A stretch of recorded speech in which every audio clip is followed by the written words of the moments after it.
Selamat datang di Lesehan Opini, program terbaru dari Cuap Dikap.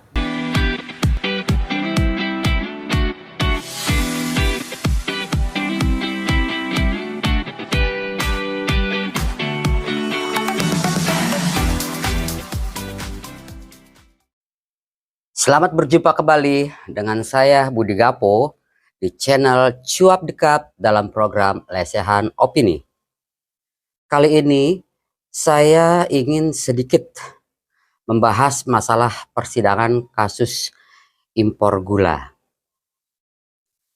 Dalam persidangan impor gula, Tom Lembong bertindak sebagai saksi mahkota dalam sidang dugaan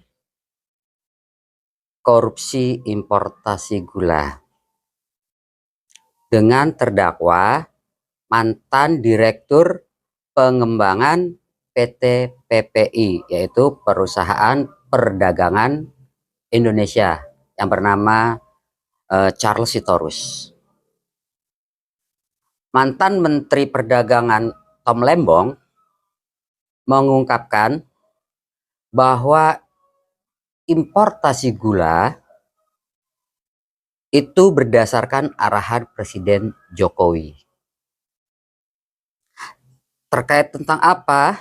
Terkait tentang pengendalian harga pangan dan gula.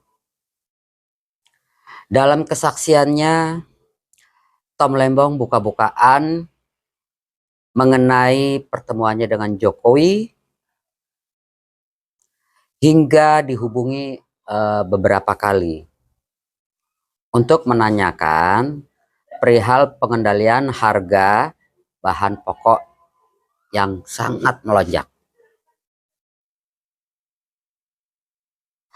Tom Lembong mengungkapkan bahwa dia bertemu empat mata dengan Jokowi untuk membicarakan soal pengendalian harga pangan.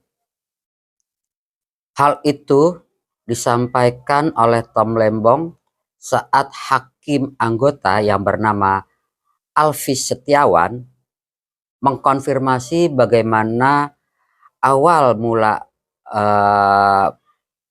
penugasan dari Kementerian Perdagangan kepada PT PPI.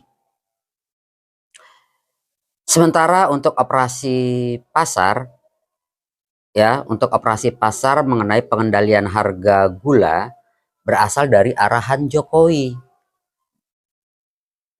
Jadi menurut Tom Lembong itu dia melakukan kerjasama dengan PT PPI ini sesuai dengan arahan Presiden Jokowi itu dalam pertemuannya di sidang kabinet.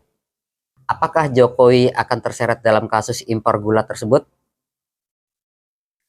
Bagi saya, apabila Jokowi tidak terlibat, maka Jokowi harus berani tampil dalam sidang kasus impor gula untuk memberikan klarifikasi yang sebenar-benarnya, tanpa ada argumen yang dibuat-buat ataupun retorika belaka. Akan tetapi jika Jokowi memang benar terlibat, maka Jokowi wajib dikenai sanksi hukum sesuai dengan hukum yang berlaku di Indonesia, sesuai dengan ketentuan hukum yang berlaku di Indonesia tentunya. Dan pesan saya bagi para pengeksekusi hukum itu harus berani membuat keputusan yang seadil-adilnya. Ingat loh, hukum itu tidak pandang bulu. Tapi kita tidak mungkiri bahwa di Indonesia hukum itu biasanya tumpul ke atas, tajamnya ke bawah. Kan demikian. Betul nggak? Nah, saya kira cukup dari saya sampai di sini. Salam Cuap Dikap.